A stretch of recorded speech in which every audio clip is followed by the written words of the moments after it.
Hoje o dia ficou reservado para conhecer o Museu da Imagem e do Som de Belo Horizonte, que está localizado aqui na Avenida Álvares Cabral, 560, bairro de Lourdes. E a ideia é conhecer essa exposição do traço ao pixel, Memórias da Animação Brasileira. A mostra ela é dedicada à trajetória do cinema e da animação no país e propõe uma imersão histórica que atravessa mais de meio século de produção animada e reunindo assim técnicas, obras, narrativas que marcaram diferentes gerações. Em uma espécie de percurso cronológico, o visitante, à medida que estiver caminhando, ele poderá ver desde as primeiras caricaturas e vinhetas animadas ali no início do século XX até as produções digitais do século XXI. Ao longo do trajeto, o público acompanha a construção de uma linguagem própria da animação brasileira, que é marcada pela inventividade, pela experimentação técnica e resistência cultural, mesmo diante de limitações estruturais e tecnológicas. A exposição tem a curadoria de Soraya Nogueira Garamini e Sávio Leite, e reúne aí obras, documentos, objetos, desenhos originais e materiais de estúdios referentes ao desenvolvimento dessa animação no Brasil. E no nosso país, essas animações surgem nas primeiras décadas ali do século XX e, e elas, sobretudo, vêm em vinhetas, caricaturas animadas que antecediam ali os cinejornais.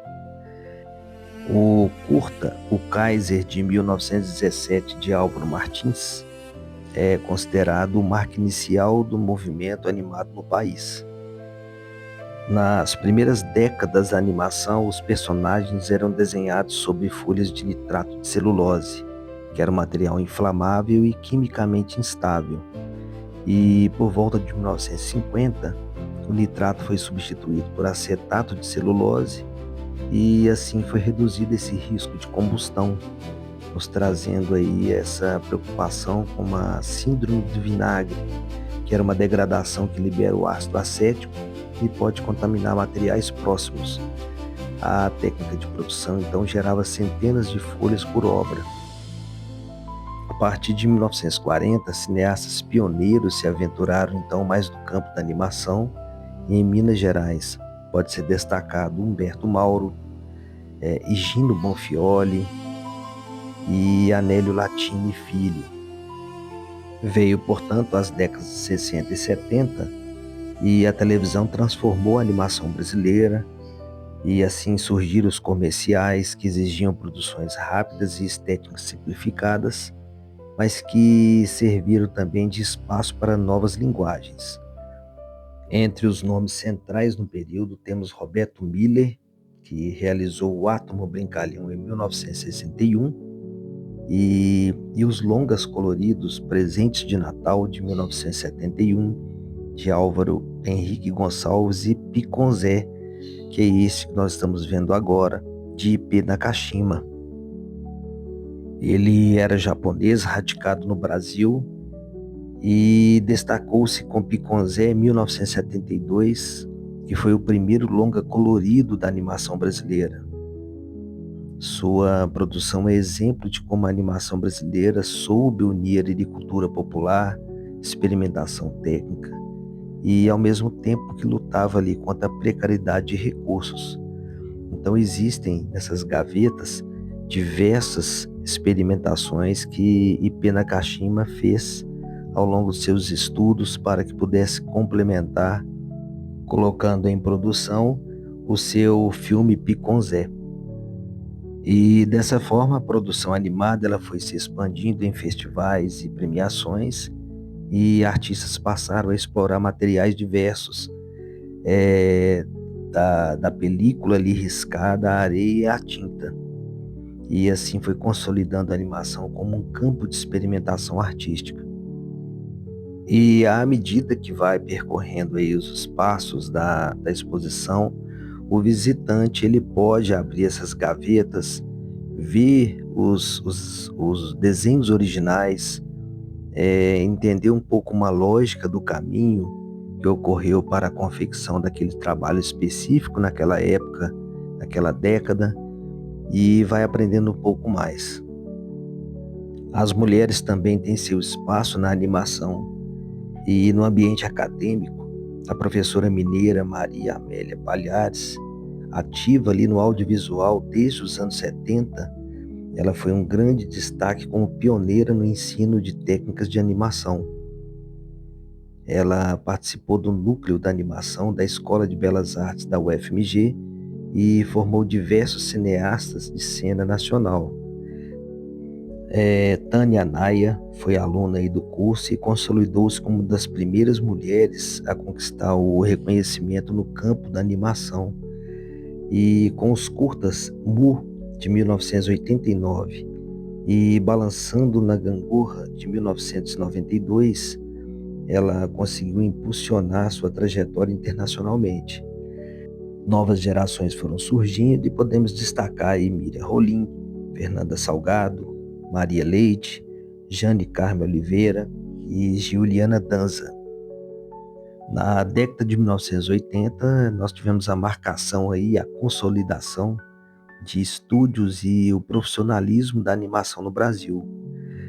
Na publicidade, Valbercy Camargo e Maurício de Souza, eles conseguiram ampliar os formatos e públicos, e alguns produtores autorais, como a Otto Desenhos Animados, fundado aí por Otto Guerra, ela foi diversificando temas e linguagens. E, inclusive, esse espaço que nós estamos vendo agora é um espaço dedicado aí ao trabalho de Otto Guerra, no período que ele estava à frente aí da Otto Desenhos Animados. Neste mesmo período foram criados núcleos de cinema de animação em Belo Horizonte, Fortaleza, Porto Alegre, também o Rio de Janeiro. E essa iniciativa conjunta também englobando uma empresa de filme canadense e da Embra Filme Nacional, foi estruturando essa formação técnica e pedagógica dos novos animadores. Aqui em Belo Horizonte, a Escola de Belas Artes da UFMG, ela foi mantendo essa iniciativa e foi se consolidando como um foco de ensino e produção. E esse ensino ia do cinema em película às criações digitais. E temos também essa mesa de stop motion, que vai nos mostrar como é uma filmagem quadro a quadro, utilizando aí objetos. É bem interessante que o público pode retirar das gavetas ali, manusear e fazer um pouco dessa pequena produção. E a década seguinte, que é a década de 90, ela marcou a chegada aí dos programas gráficos de computador.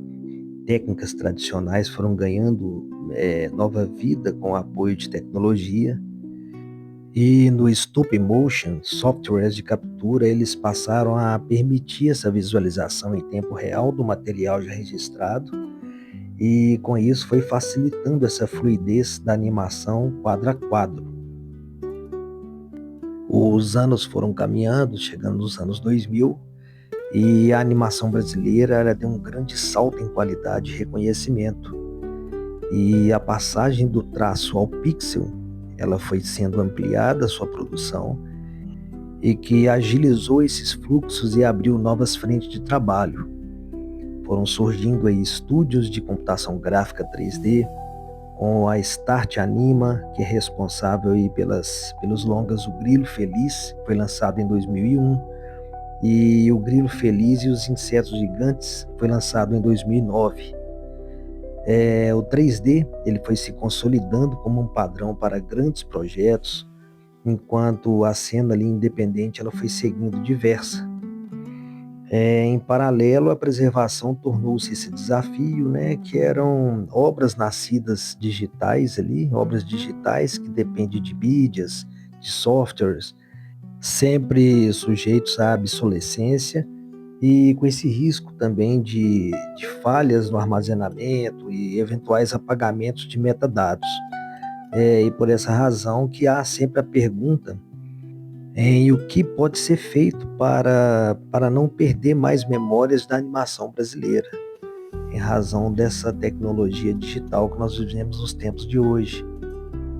Nesse espaço que nós acabamos de ver, que é o Koala Filmes, que tem à frente aí o realizador César Cabral, que consolidou-se aí como estúdio de referência na animação brasileira e na animação brasileira contemporânea, com processos aí que integram departamentos de artes, oficinas, além de estúdios de filmagem. E que ao longo dessas últimas décadas produziu aí obras premiadas em festivais e destacando então alguns curtas que o Koala Filmes produziu e que por essa razão ele conseguiu estrear em diversos festivais e grandes eventos que tem essa categoria. Um outro grande espaço que a animação brasileira tem se fortalecido é esse espaço de inclusão. E em Belo Horizonte, o curta O Mundo de Diego, que foi criado e protagonizado por pessoas com deficiência, mostrou o potencial da linguagem como ferramenta de expressão social e com isso conquistou muito público e crítica. O cartunista Lucas Ramon, ele que é surdo, conhecido como Tiquinho, ele tornou-se essa referência com criação de livros e filmes em libras. E sua obra, como Chuva e Meu Sonho com Dinossauros, conseguiu explorar essa vivência surda, abordando aí a inclusão, a exclusão e também o pertencimento. E com uma linguagem visual direta e poética, Tiquinho ele vai ampliando essas possibilidades da animação como forma de comunicação acessível. E para tal ele veio utilizando a Libras em contraponto aí à linguagem falada. Essa produção ela mostra onde o campo da animação é também um espaço de diversidade cultural. E com isso ele vai envolvendo a inclusão de novos públicos e novas vozes da história da animação brasileira. E vale salientar que na produção de um filme de animação, o som é construído em paralelo à imagem. Gravam-se em diálogos, efeitos e músicas e depois isso tudo é registrado numa ficha. E essa ficha de registro de tempo, ela serve para controlar aí o sincronismo quadro a quadro. O animatic, montagem do storyboard, com som provisório e já gravado, permite prever tempo, ritmo e estrutura do filme ainda em pré-produção. E muitas obras, elas tiram essa trilha musical funcionando como um guia, e por isso há esse registro antes orientando a decadência do movimento e a dinâmica das cenas. E é dessa forma que a imagem e o som envolvem juntos do planejamento à finalização. E assim fica registrado no nosso canal essa exposição do traço ao pixel Memórias da Animação Brasileira, que é um espaço muito bem montado aqui na Avenida Álvares Cabral, número 560, bairro de Lourdes, na capital, e que está localizado aqui no Museu da Imagem e do Som de Belo Horizonte. Então, quando estiverem passando aqui por essa localidade, não deixem de conferir essa verdadeira história cronológica de como funcionou a nossa animação brasileira. E também fica registrado aqui no canal para que possa ser conferido de forma virtual.